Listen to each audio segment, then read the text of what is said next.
Bueno, vamos dar comezo entón á seguinte mesa, a mesa de investigación. O título desta mesa, neste caso, é o Programa de Ciencias Mariñas de Galicia, logros e desafíos para o futuro, derivados dunha iniciativa singular.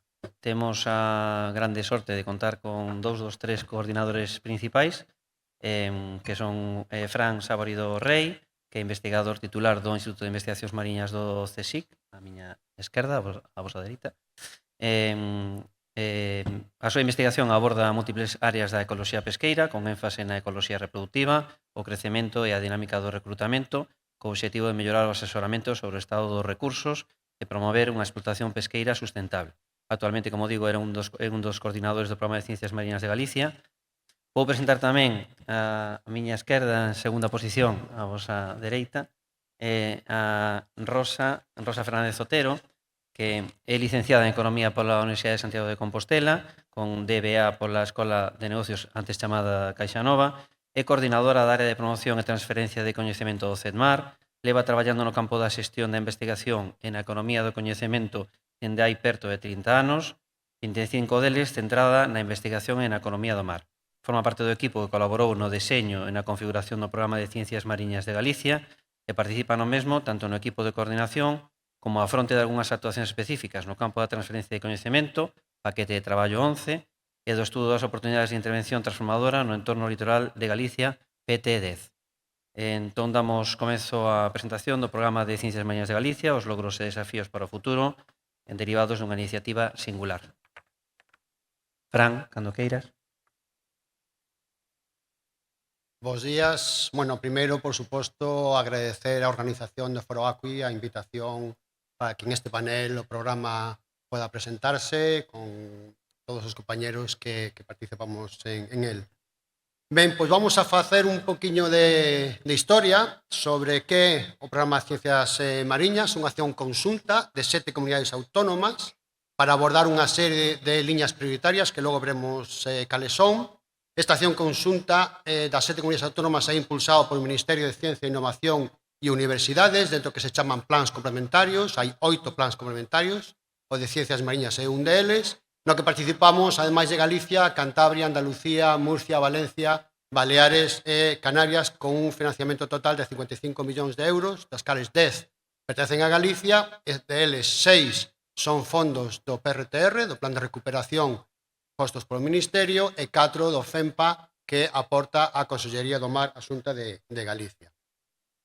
Ben, en este programa participamos 13 institucións galegas, con máis de 350 investigadoras ou investigadores, tanto da Xunta de Galicia, como vedes aí, o CESGA, o CEDMAR, Inctemar, a propia Consellería de Mar, o IGAFA, Meteo Galicia, e o CIMA, as 3 universidades galegas e 3 centros do CSIC, o que supón un enorme e profundo proceso de integración e de colaboración e estructuración da ciencia mariña galega. De feito, esta forma de estructurarnos como un só proxecto, a modo dun proxecto europeo, pero que ten un impacto regional, non en toda Europa, con o cual un impacto é maior.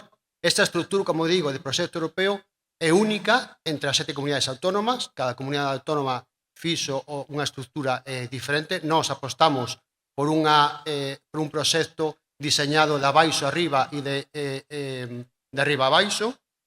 É a primeira vez que un área de investigación en Galicia estructúrase desta maneira, o que permite unha mellora das sinerxias na investigación, incrementa a eficiencia no uso dos recursos, cuestión moi importante, promove a innovación e, por tanto, aumenta a capacidade do sistema de aportar solucións para a administración, o sector ou a sociedade.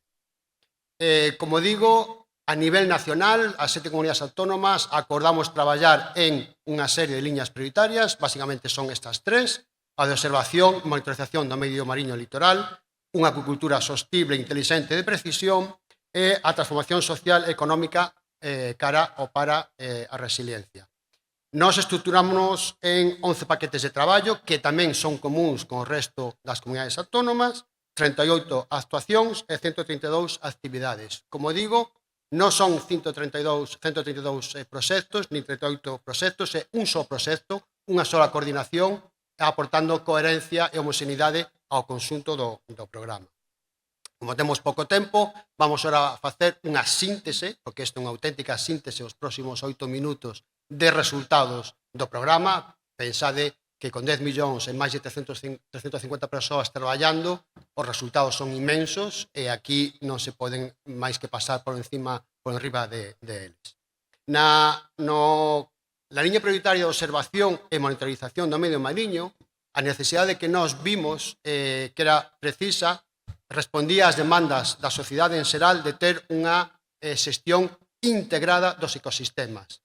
Integrada do ecosistema galego, sí, prendendo en conta as variacións locais, a variabilidade do ecosistema, pero tamén os usos e recursos destas situacións locais. Para facer esa xestión integrada non cabe dúda que hai que tomar unha decisión por parte da administración ou dos xestores baseadas sempre en evidencias científicas. E esta xestión integrada con evidencias científicas require, sí ou sí, dunha observación e unha monitorización sostida e masiva. Que significa isto? Cunha alta frecuencia, cunha gran cobertura espacial, continuada no tempo e, por tanto, de un xeito automatizada ou semi-automatizada. Dentro desta liña, por tanto, se nós queremos ter esa monitorización masiva e sostida, era preciso ter, por primeira vez en España, unha estrategia de observación de monitorización mariña, no noso caso, a galega. Estamos traballando en elo, a piques ha de rematar en esta estrategia.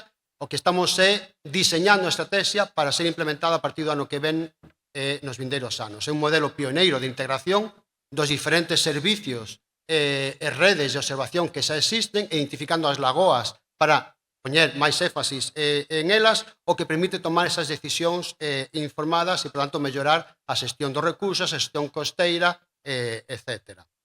Temos en esta estrategia 5 obxectivos estratégicos, con 20 liñas de actuación, 4 liñas por cada un dos obxectivos, e un total de 73 accións que, como digo, serán para implementar ou pôr en marcha a partir do ano que ven. Unha das cosas que fixemos, que tedes disponibles, é que para poder diseñar esa estrategia foi preciso saber quen é quen, que fai cada un de nós dentro de Galicia, e, por tanto, construímos unha ferramenta que é Faro. Bueno, a idea era mostrar ahora un pouco como esa ferramenta, pero dado que vamos con moito retraso, vos invito a partir da presentación mirar a ferramenta e ver quen está facendo o que en este área da monitorización. Ben, temos unha estrategia, eso está moi ben, pero é papel, vais a implementar, pero como se implementa? Recollendo información. Se nós temos unha estrategia para ter unha monitorización masiva, é preciso ter tecnoloxías que sexan efectivas e asumibles, é dicir, con baixo coste e con alta frecuencia. E aí nós pensamos que era preciso, e estamos traballando todos estes anos en desenvolver ese tipo de tecnoloxías eficientes en dous grandes campos de variables, as relacionados co ecosistema e o cambio climático. Aquí, por exemplo, e insisto, paso moi por enriba seleccionando algúns dos resultados máis interesantes, pero hai moito máis. Temos un automoestresador para monitorizar metais pesados, que está sometido a patente. Deseñamos novos sensores para medir variables físicas e contaminantes e novos protocolos de inteligencia artificial e xenómica basado en qPCR para determinar patóxenos e plancton. Moitos destes novos sensores integrados en plataformas como perfilador vertical e costero guiado por cable de alta resolución, medindo cada 10 centímetros, ou a plataforma de observación multisensores automatizada de RANDE, que incorpora multitude de sensores non somente os tradicionais, sino tamén telemetría, etc. O segundo grupo de variables de interese que eran preciso de desenvolver novas tecnoloxías é que relacionadas cos recursos e a adaptación destes recursos mariños ao cambio climático. Aquí, por exemplo, melloramos moitísimo a capacidade de monitorizar o ecosistema litoral con drones, tanto de ala rotatoria como de ala fixa, combinado con inteligencia artificial. Gracias a elo, xa temos firmas espectrais de macroalgas, somos capaces de determinar con os drones e con estas firmas a cantidad de macroalgas do litoral. Fixemos prototipos de xenómica ambiental para medir a biodiversidade. Desenvolvimos un equipamento para identificar de forma automática as capturas en tempo real da flota artesanal. Desenvolvemos sensores de telemetría acústica que para especies demersais, que son estas que están, a boia que está aí na imaxe levan estes sensores, ferramentas xenómicas para avaliar o estado dos recursos pesqueiros ou biosensores para a detección de alérxenos que tamén están sometidos a patente. Ben, con toda esta tecnoloxía e con esta estrategia que vamos a poner en marcha o ano que ven, Que vai a pasar? Que vamos a ter millóns de datos, que xa estamos tendo millóns e millóns de datos. É preciso, por tanto, que eses datos que son de naturaleza climatolóxica, oceanográfica, xenómica, biolóxica, xeoquímica, etc., todos esos datos diferentes teñen que estar non somente en un sitio, sino estructurados, para que se podan entender e para que quen teña que utilizar e tomar decisións ou poda utilizarlos. Para eso estamos a construir, está finalizando a plataforma integrada de datos mariños, que é unha plataforma pública e conectada con outras plataformas internacionais. Ese se está facendo no Centro de Supercomputación de Galicia, no superordenador Finisterrae, o que está permitindo que Galicia se posicione a nivel internacional como líder en xestión de datos mariños. Dentro desta plataforma hai dúas, a plataforma de Big Data, basada no CESGA, que é unha plataforma basicamente para que os investigadores podan traballar con este tipoloxía de datos moi diferentes, almacenados ali, pero tamén se construiu o Laboratorio Virtual Mariño para aquelas persoas que non son investigadores ou que precisan ter ou tomar unhas decisións, podan ter un entorno moito máis amigable para tomar esas decisións e non directamente traballar cos datos. Ora ben, como decía, a cantidad de datos que hai heteroxéneos é moi alta. Combinar datos climatolóxicos, oceanográficos, xenómicos ou socioeconómicos é moi complicado. Por eso, outra das accións que fixemos en esta liña de actuación é desenvolver ferramentas avanzadas que permitan utilizar eses datos moi diferentes. Obviamente, o programa non tiñamos capacidade para abordar toda a casuística posible de uso de datos, e o que fixemos foi, como exemplo, traballar en tres grandes cuestións. Unha, desenvolver un semelgo digital de novas producións en batea a alga digital, onde se pode predecir cal é a mellor localización para desenvolver acuicultura multitrófica no medio mariño. Por outro lado, traballándose en novos modelos de xestión pesqueira de polvo, sardiña e pescada, utilizando datos desde biofísicos, correntes, mareas e demais, a socioeconómicos para mellorar a xestión. Son modelos, por tanto, de principio a fin, end-to-end.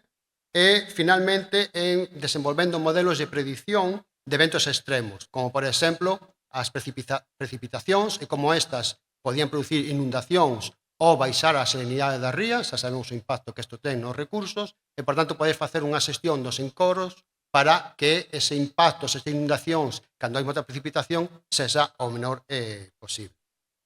Ben, eso en canto á liña de actuación número 1, que é a de observación e monitorización. A segunda é a de acuicultura sostible, inteligente de precisión, aínda que non somente fixemos cousas de acuicultura aquí, tamén en este caso, como dixen antes, acordado as liñas de actuación con o resto das comunidades autónomas, todos estamos traballando máis ou menos nas mesmas líneas. Aquí a necesidade que vimos foi a de recuperar as producións acuícola, marisqueira e, como decía, tamén pesqueira, afrontando as amenazas ambientais que temos actualmente e os riscos que afectan a produción. A idea, por tanto, é innovar para que esta produción se faga de forma sostible e unha mellor xestión dos recursos.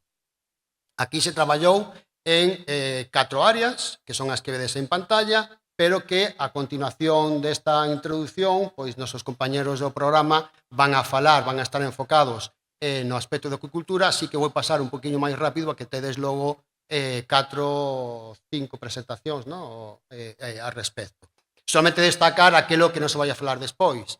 Nas ferramentas xenómicas, pois tamén se traballou en desenvolver ferramentas xenómicas que van a mellorar a avaliación dos estados dos recursos pesqueiros, tamén para mellorar a captación natural da semente, a tolerancia de patoloxías e outros factores de estrés, e tamén se traballou en estes aspectos en mellorar a produción no medio, no criadeiro da semente de bivalvos e desenvolver oportunidades na INTA, como logo a cultura multitrófica integrada, como logo veredes. Pero o que non se vai a contar é que se traballou tamén en desenvolver metodoloxías avanzadas para diagnosticar e avaliar o bienestar animal, en este caso do rodaballo de polvo, algo realmente demandado pola sociedade, o bienestar animal. Desenvolvéronse novos pensos a partir de subproductos e descartes pesqueiros con alto valor, un auténtico exercicio de economía circular. E, finalmente, desenvolvéronse numerosas ferramentas para reducir o impacto das patoloxías no rodaballo, ferramentas desde aquelas que detectan de forma precoz a presencia da enfermedade ou vacinas para virus, bacterias e parásitos. Finalmente, la liña de actuación 3, a economía azul, a innovación e oportunidades, aquí a necesidade que vimos que tiñamos que afrontar a de garantir que o coñecemento que se está a xerar non solamente no programa de Ciencias Mariñas, sino o coñecemento que se xenera desde fai décadas de investigación en Galicia, teña que estar disponible, pero además ser asimilada, esa información e aproveitada por todos os estamentos da sociedade, non somente a administración, tamén ao sector productivo, o sistema educativo ou público en xeral. E para que? Para asegurar que as actividades que se están a desenvolver en Galicia e os sectores que son dependentes do mar se podan anticipar aos cambios que se están a producir tan fortes e, por tanto, manter a resiliencia do noso sistema e asegurar que estes sectores sigan funcionando no futuro inmediato. Aquí traballouse en dous grandes áreas. Por un lado, a utilizar a economía azul para medir a resiliencia do noso sistema e informar a comunidade sobre a xestión do cambio. Isto é un conxunto de servizos e ferramentas integradas con unha perspectiva multidimensional, con análisis dos impactos moito máis precisos do que existían hasta o momento no contexto do litoral e dos sectores asociados ao litoral, as comunidades litorales. Por exemplo, desenvolveronse novas posibilidades de análisis derivadas das tabuas input-output con unha maior resolución xeográfica da que existía ata o momento.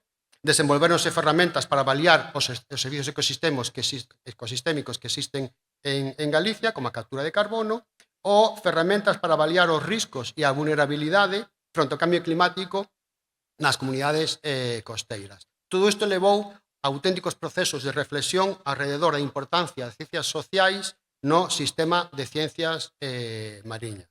E o segundo aspecto que se tratou en esta liña de actuación é sobre o coñecemento en xeral, pero sobre todo o xenerado pola investigación, como motor da transformación da sociedade para adaptarse a estes cambios que estamos sufrindo ou que estamos tendo. Todo este coñecemento, o que se fixo aquí, foi desenvolver un conxunto de metodoloxías e ferramentas para reforzar a cultura científica e a capacidade de transferencia de coñecemento hacia a sociedade e hacia os sectores productivos, pero non vou a falar moito máis porque isto vai desenvolver nas seguintes diapositivas a outra coordinadora do programa, Rosa Fernández, a que lle dou a palabra.